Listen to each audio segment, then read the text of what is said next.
ఈ నెల జూలై 15వ తేదీ నుండి జూలై 23 వరకు మొత్తం 9 రోజులు వారాహి నవరాత్రులు జరగబోతున్నాయి. వీటిని గుప్త నవరాత్రులు అని అంటారు.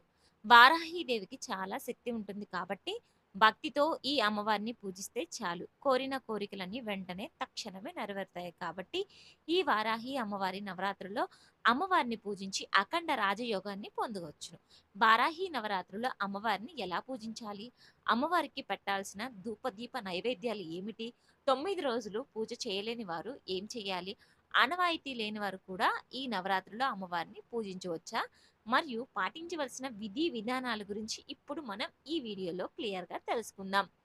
జూలై 15 నుండి 23 వరకు వారాహి నవరాత్రులు ప్రారంభమవుతున్నాయి. కాబట్టి వీటిని గుప్త నవరాత్రులు అని అంటారు. అయితే ఎవరైతే ఈ నవరాత్రుల్లో అమ్మవారిని పూజిస్తారో చాలా రహస్యంగా, గుప్తంగా అమ్మవారిని పూజించాలి. సాధారణంగా ఇంట్లో ఏదైనా వ్రతాలు, పూజలు చేసేటప్పుడు ఇంటికి ముత్తైదుల్ని పిలిచి మనం తాంబూలాన్ని ఇస్తాం. కానీ ఈ వారాహి నవరాత్రుల్లో మాత్రం కనీసం మన పక్కింటి వారికి కూడా మనం వ్రతం చేస్తున్నామన్న విషయాన్ని చెప్పకూడదు. జూలై 15 నుండి 23 వరకు ఈ 9 రోజులు ప్రతిరోజు అమ్మవారిని పూజించాలి. ప్రతిరోజు ఉదయం, సాయంత్రం అమ్మవారిని పూజించి వివిధ రకాల ధూపదీప నైవేద్యాలను నివేదించాలి. అయితే 2 పూట్ల దీపారాధన చేయలేని వారు సాయంత్రం 6 నుండి 10 గంటల మధ్యలో వారాహిదేవి అమ్మవారిని పూజించినా సరిపోతుంది. 9 రోజులు వరుసగా ఉన్న అమ్మవారిని పూజించడం కుదరకపోవచ్చు. అలాంటప్పుడు మీకు వీలైన రోజులు అమ్మవారిని పూజించుకోవచ్చు. కనీసం 3 రోజులైనా సరే అమ్మవారిని పూజించాలి. కాబట్టి ఈ వారాహి నవరాత్రులు వచ్చేలోపు వారాహిదేవి చిత్రపటాన్ని తెచ్చుకొని పూజ గదిలో పెట్టుకోవాలి. ఒకవేళ మీ పూజ గదిలో దుర్గాదేవి చిత్రపటం ఉన్నా, లలిత అమ్మవారి ఫోటో ఉన్నా సరిపోతుంది. ఆనవాయితీ లేనివారు కూడా ఈ పూజను చక్కగా చేసుకోవచ్చు. ఈ వారాహి నవరాత్రుల్లో అమ్మవారిని ఎలా పూజించాలి తెలుసుకుందాం.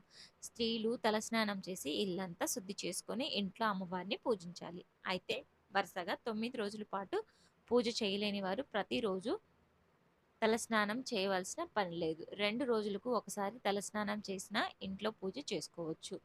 ఈ రహస్య నవరాత్రులలో 9 రోజులు నవరాత్రులు స్త్రీలు పాపెట్లో కుంకుమ బొట్టు పెట్టుకోవాలి. అలాగే కాళ్ళకు పసుపు రాసుకొని పూజ గదిలో ఒక చిన్న పీటను వేసి దానిపైన ఎరుపు రంగు వస్త్రాన్ని పరిచి అమ్మవారి చిత్రపటాన్ని ఉంచాలి. అమ్మవారికి పసుపు కుంకుమ బొట్లు పెట్టి పూలతో, నగలతో అందంగా అలంకరించాలి. ప్రతిరోజు పూజ గదిలో ముగ్గు వేసి వారాహి అమ్మవారిని ఎర్రని పుష్పాలు లేదా నీలం రంగు శంఖ పుష్పాలతో అలంకరించి తూర్పు లేదా ఉత్తర దిశ ముఖంగా కూర్చొని పూజను చేయాలి. అమ్మవారికి ఎరుపు రంగు పూలంటే చాలా ప్రీతికరమైనది కాబట్టి 5 రేకులు నాటు మందార పూలు, ఎర్ర గులాబీలు లేదా కనకాంబరాలతో అమ్మవారిని పూజిస్తే ఇంకా మంచిది. నవరాత్రుల్లో మొదటి రోజు మాత్రం ఖచ్చితంగా పూజ చేయాలి. అంటే జూలై 15వ తేదీన మొదటి రోజు ఉదయం లేదా సాయంత్రం పూట మీ కుడి చేతిలో నీళ్లు కొన్ని అక్షంతలు తీసుకొని మీ పేరు, గోత్రం చెప్పుకొని మీ కోరిక మనసులో స్మరిస్తూ ఈ 9 రోజులు వారాహి అమ్మవారిని నిష్ఠతో పూజిస్తాను అని సంకల్పం చేసుకోవాలి. అలాగే అమ్మవారి పూజలో కలశ స్థాపన చేస్తే చాలా మంచిది. ఒక చిన్న రాగి చెంబులో నీరు నింపి అందులో కొద్దిగా పసుపు వేసి కుంకుమ, రూపాయి, ఒక వెండి నాణేనైనా గాని వేసి ఒక కొబ్బరికాయను పెట్టి ఒక కలశాన్ని అమ్మవారిని పక్కన పెట్టాలి.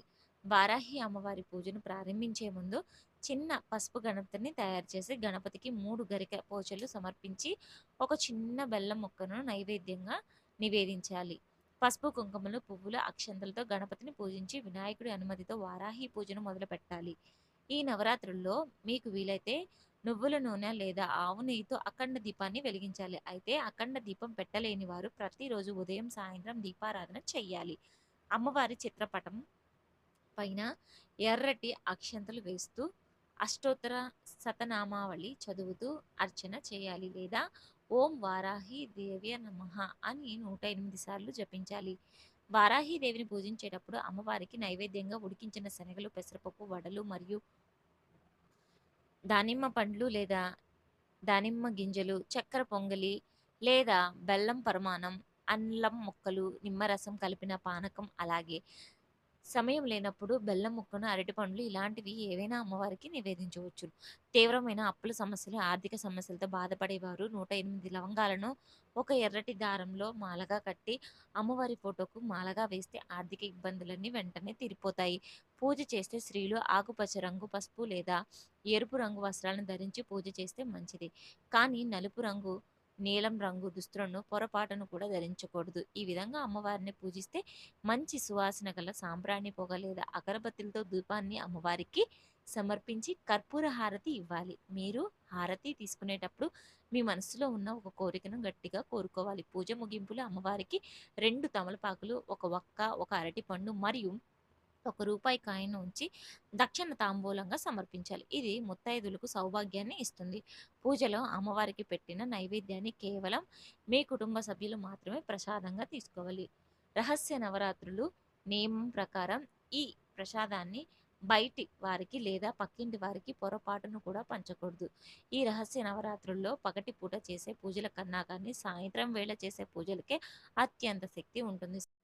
సాయంత్రం పూట ఇంట్లో పనంతా పూర్తి చేసుకున్న తర్వాత, మీ ఇంటి గుమ్మం బయట 2 వైపులా 2 మట్టి ప్రమిదల్లో నువ్వుల నూనె పోసి 2 దీపాలను వెలిగించాలి. ఈ 9 రోజుల పాటు ఇంటి గుమ్మం పచ్చగా ఉండాలి. ప్రతినిత్యం ఇంటి గడపలకు పసుపు రాసి, కుంకుమ బొట్లు పెట్టి ఇల్లంతా సాంబ్రాణి పొగ వేసుకోవాలి.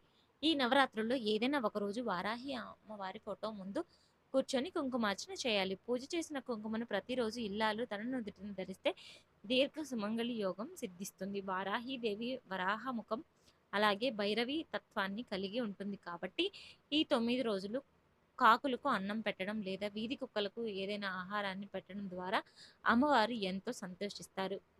ఇక సంతాన యోగం కోసం ఎదురు చూసేవారు దంపతులు ఈ నవరాత్రుల్లో ప్రతిరోజు అమ్మవారికి 5 ఎండు ఖర్జూరాలు నైవేద్యంగా పెట్టి పూజ తర్వాత ఆ ప్రసాదాన్ని భార్యాభర్తలు స్వీకరిస్తే సంతాన ప్రాప్తి కలుగుతుంది. అమ్మవారికి మహా నివేదన చేయలేని వారు ఒక ఇత్తడి గిన్నెలో కొద్దిగా గట్టిగా పెరుగు తీసుకొని అందులో 2 స్పూన్లు స్వచ్ఛమైన తేనె కలిపి నైవేద్యంగా పెట్టవచ్చు. పూజ అంతా అయిపోయినాక అమ్మవారి ముందు చేతులు జోడించి పూజలో ఏదైనా చిన్న చిన్న లోపాలు ఏమైనా తెలియక చేసి ఉన్నట్లయితే క్షమించు తల్లి అని అమ్మవారిని వేడుకోవాలి.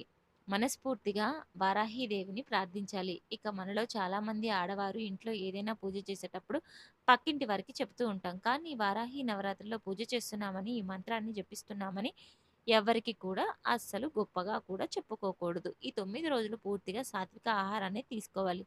ఉల్లిపాయ మరియు వెల్లుల్లి మాంసాహారానికి దూరంగా ఉండాలి. అలాగే నవరాత్రులు ముగిసే వరకు బ్రహ్మచర్యాన్ని తప్పనిసరిగా పాటించాలి. ఈ 9 రోజులు నెలసరి వస్తే పూజ చేయకూడదు.